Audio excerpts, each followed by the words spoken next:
Dear audience, welcome to the show POWERchat. Today we are presenting you with the 144th episode of POWERchat. Today we are discussing about the global challenges of media research with particular focus on the less researched issues in developing world. Joining us today, three global media researchers.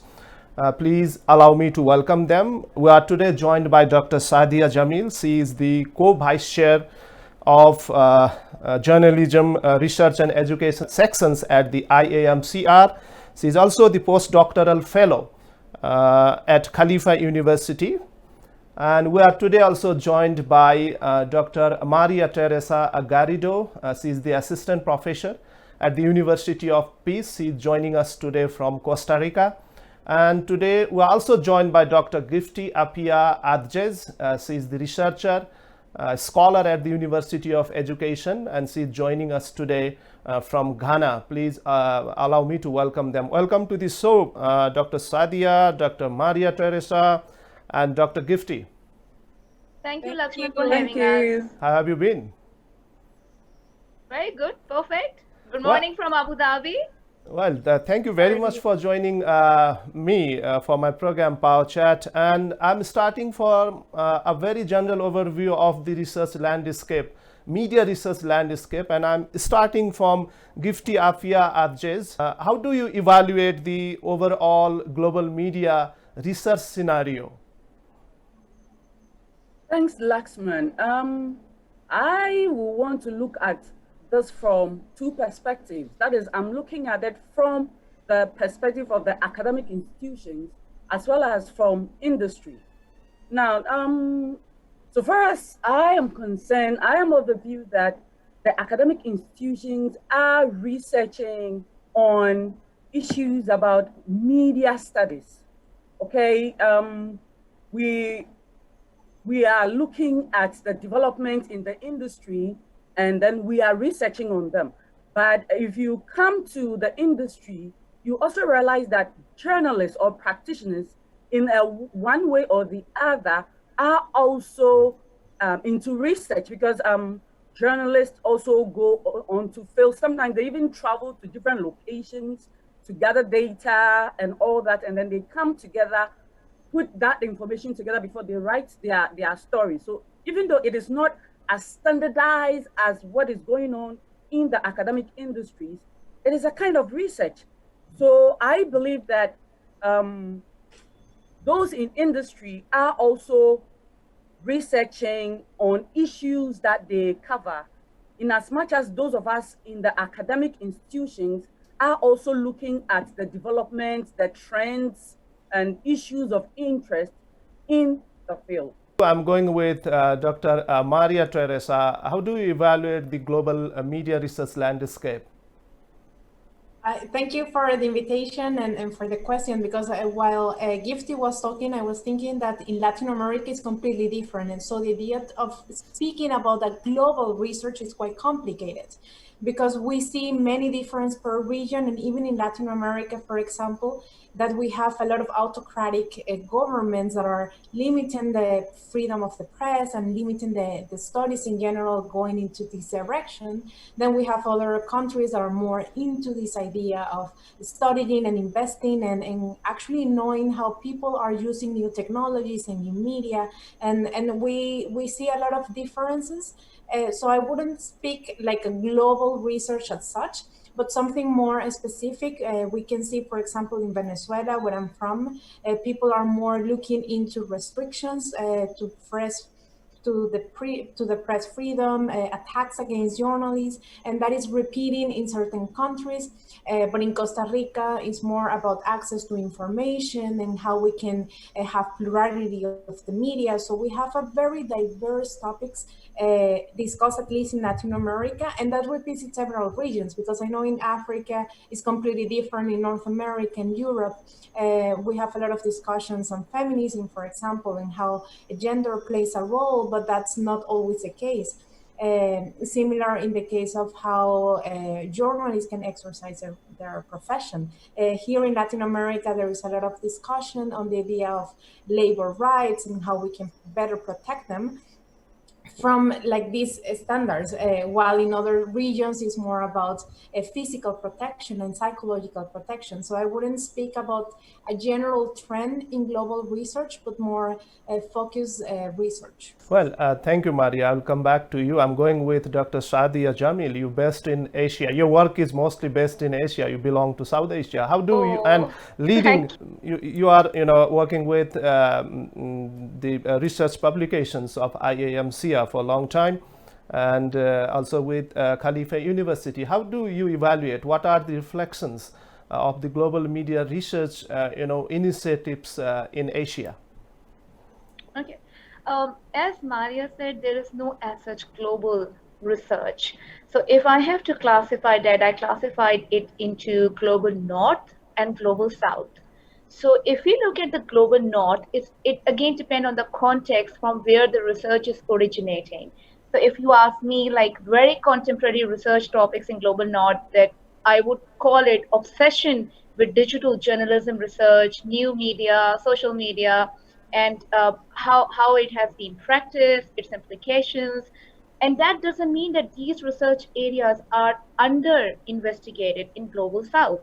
But again, it depends on the context. In Global South, there are more restrictions in the from the government and from the universities.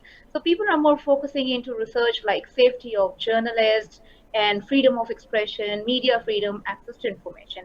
And as you are aware, Laxman, in South Asia, media freedom, press freedom, and safety of journalists, this has become a buzzword. So we have seen a lot of emerging scholars who are coming up with this kind of research. But if you ask me, is there any transnational research? No. As we see in journalistic practice like CNN, BBC, or Al Jazeera, they have become the transnational identities of journalistic practice. But you cannot call at the moment media research as really transnational. And I think because there is still a weak collaboration between global north and global south, and we have seen not too much of research happening cross-border. Like you may have some research within regions, but you can't have like so much comparisons between a global north countries and global south countries. So the research is not really transnational and global at the moment.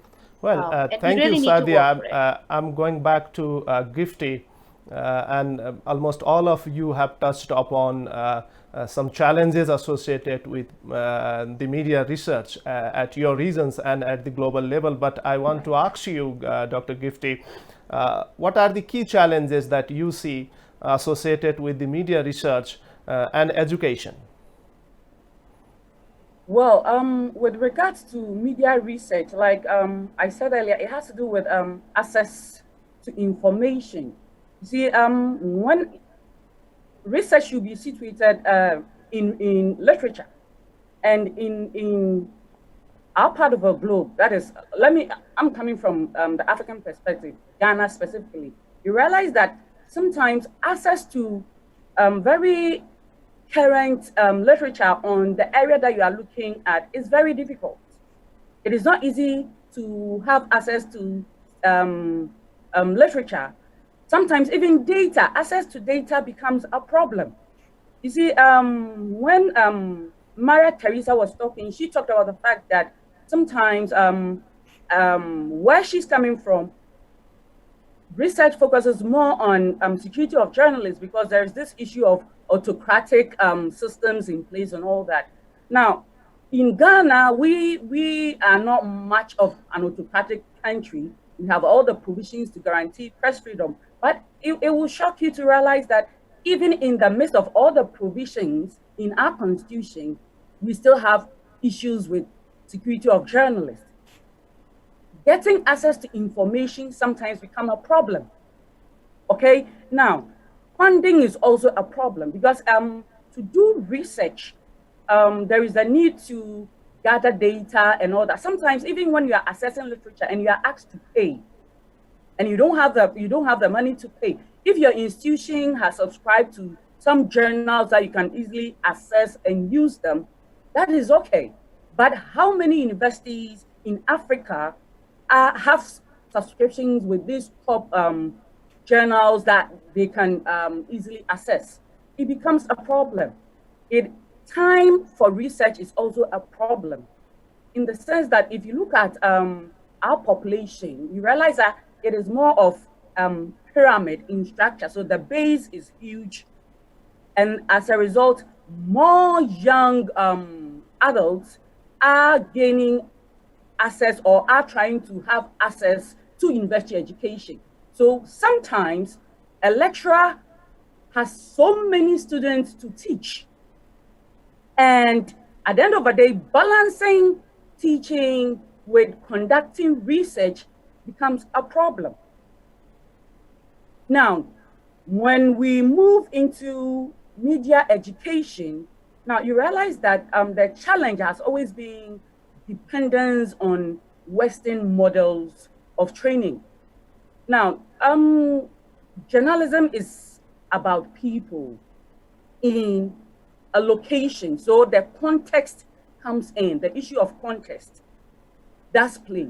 But you realize that what may be working in Dr. the global... Gifty, thank you. I will come back to you if time permits, but you raised very pertinent issues that there are, challenges associated with the resources in both media education and research. I'm going with Mariateresa. How do you see the key challenges of media research at your area, and what should be done to improve it, and what should be done to generate substantial knowledge database in the field of communications, Maria? I agree completely with what Gifty was saying about the problem with the universities. That's one of the first things. In Latin America in general, the governments needs to invest more in education, not only in media schools, but also for the rest of the population, because one of the things that we are seeing right now is that people are not trusting in media. People are not trusting in journalists. People are not into this idea of buying what media are producing. And this is a problem of media literacy, on understanding how media operates and what is the purpose of having journalists. And so I think the challenge also is not only for investment in research and scholars and universities, but in the population in the general terms. And another thing that I've been noticing too that relates to what Sadia was commenting before is the idea of language. In Latin America, the main language is Spanish, so that goes back to also what Gifty was saying on how we access to resources. If the majority of the knowledge is coming from the West and it's in English, then it's a problem of access, not because we cannot buy the book, but because we cannot understand that. So there is a language barrier that is important, and that also speaks about who can be presenting these voices in the international sphere. The people who actually can speak and present these problems from Latin America is limited. We are a few scholars working on this. There are possible, and there are a lot of people, but there are also a lot of amazing professionals working in their own countries, producing amazing materials that cannot go outside because it's not in the language of the mainstream research. So I would say that that's another problem, that's another barrier. We either work on the idea of translating these materials or just preparing better our journalists and our researchers to produce this material in language that can be known by the world in general. Well, thank you, Maria. You shared with very interesting insights that the orientation that of the media and research and education is influenced by the Western philosophies, and resources are not easily available.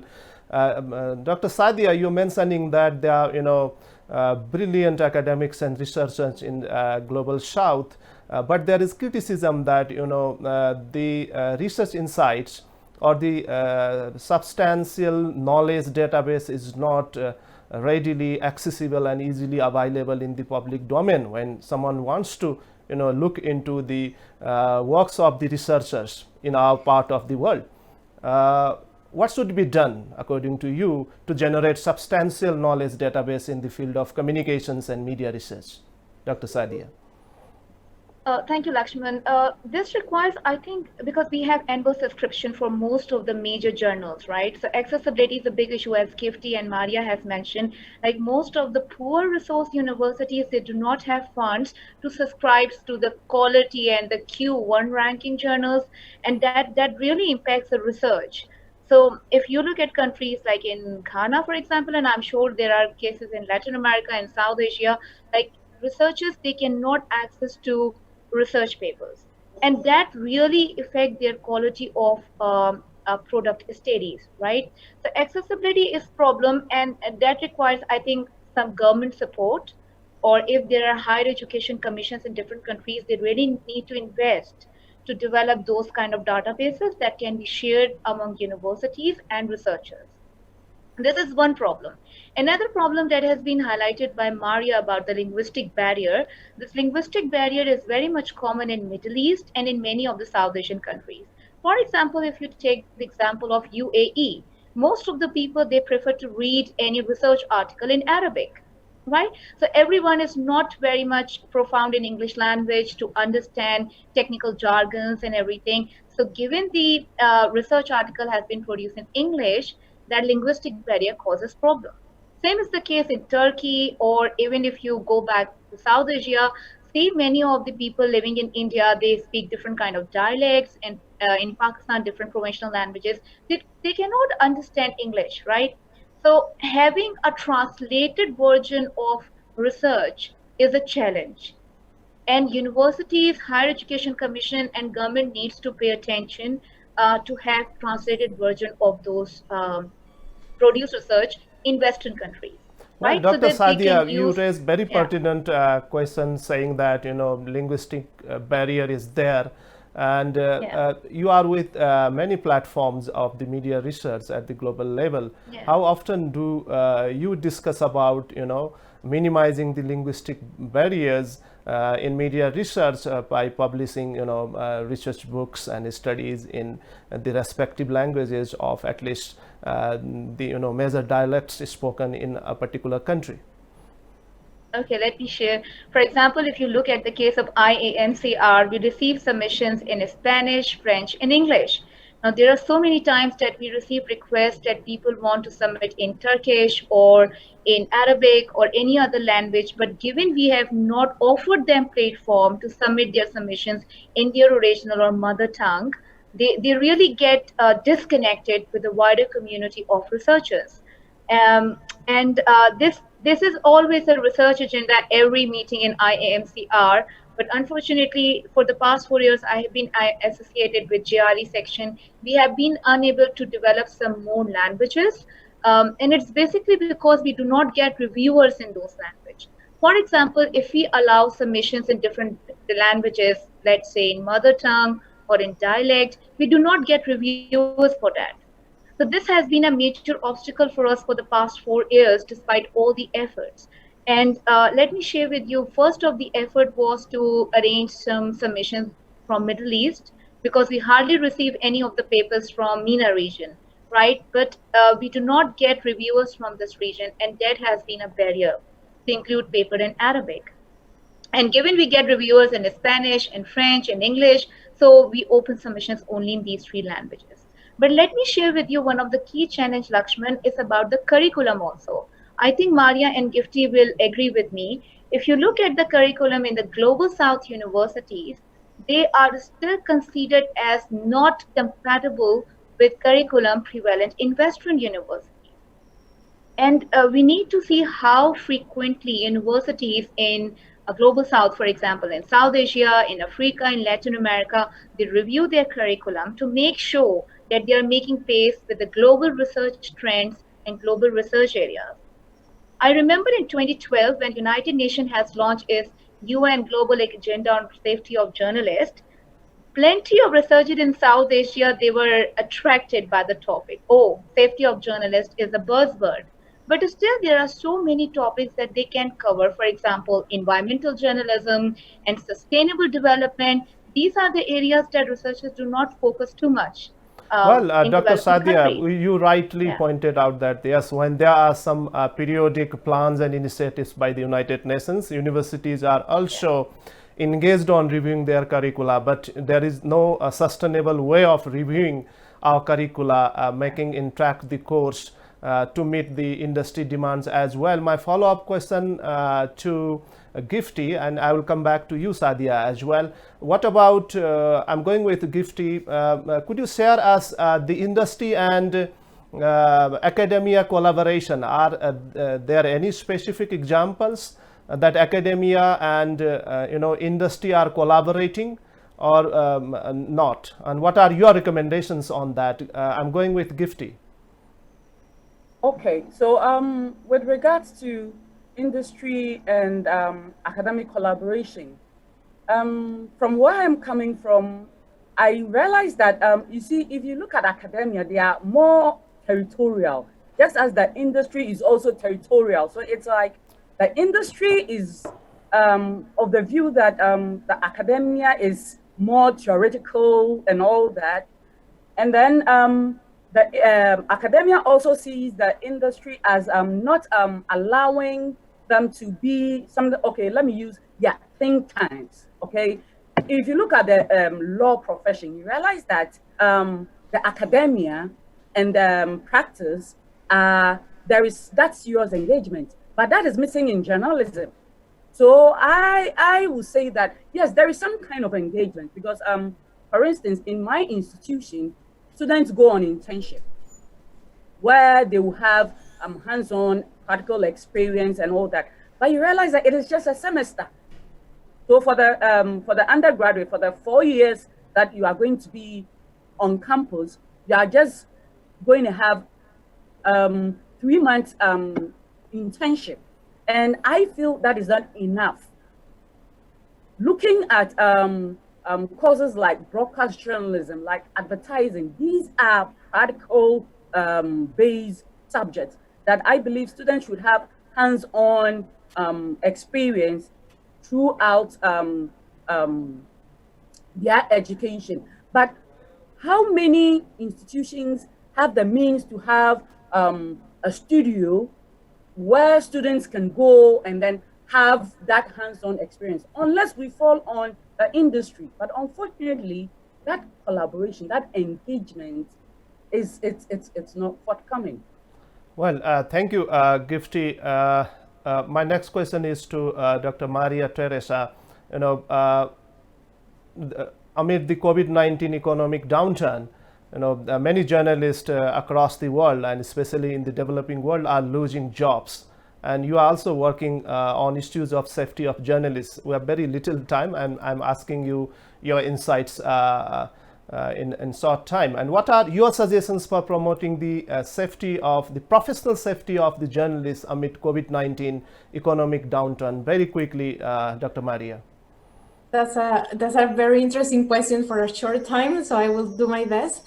And one of the things that we have been seeing here in Costa Rica basically is that companies are diminishing the number of journalists and they are turning to digital platforms. So one of the things that I can see is collaboration between different digital platforms, finding a way to make it sustainable. So the user or the audience or the reader will pay for those services.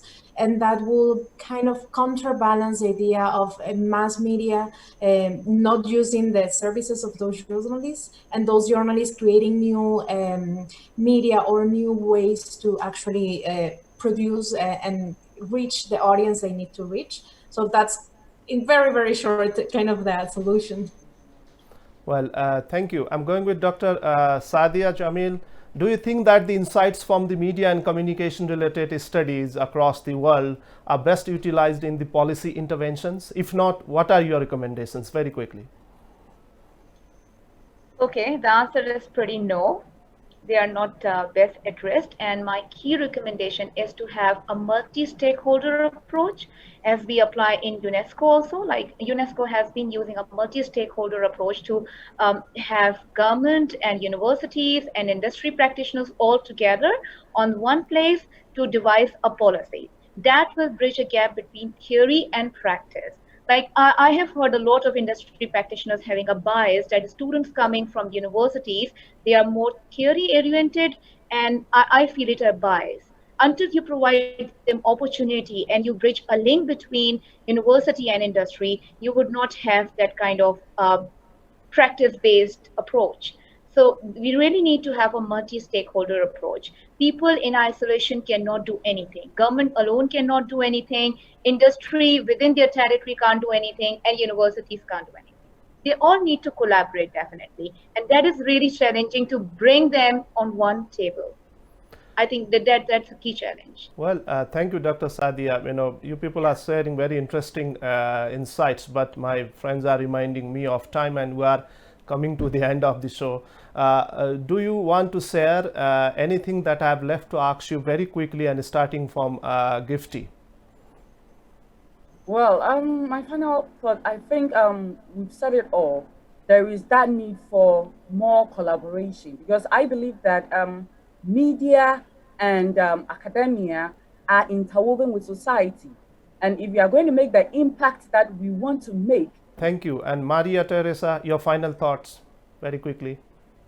I think as researchers, we need to go into the idea of the global trend of sustainable development, peace building, and work towards helping practitioners to actually do what they need to do. If we want to achieve the sustainable development goals, then we need to teach and have the professionals that can do it. So I think academia and research should move towards that idea of preparing the new generations to actually fulfill all of these goals that we have in the general agenda of the world. And Dr. Sadia, your final thoughts? Laxman, given it is your first ever female-only program with female panelists, I would say that we need to encourage female researchers, particularly from developing countries who have been bound with their domestic responsibilities, who lack opportunity structure. So given I always encourage female researchers, so we need to facilitate people from developing countries, that they need to facilitate research coming from female students. This is what we need to do, because it's not something feminist, but this is something that we really need to encourage girls to come forward to work on sensitive areas, such as safety of journalists. You have seen Maria and Gifty, they have been doing wonderful work on safety of journalists, and we have wonderful examples about it. So we need to encourage girls to come forward. Well, thank you, Sadia. It was my pleasure talking to all of you. Dear audience, time now to wrap up the show. We're today joined by Dr. Sadia Jamil, Postdoctoral Fellow at Khalifa University, UAE, and Dr. Mariateresa Garrido, Assistant Professor at the University of Peace, Costa Rica. We are also joined by Dr. Gifty Appiah-Adjei, researcher at the University of Education in Ghana. It is time now to wrap up the show. Keep watching us. See you next week. Namaste.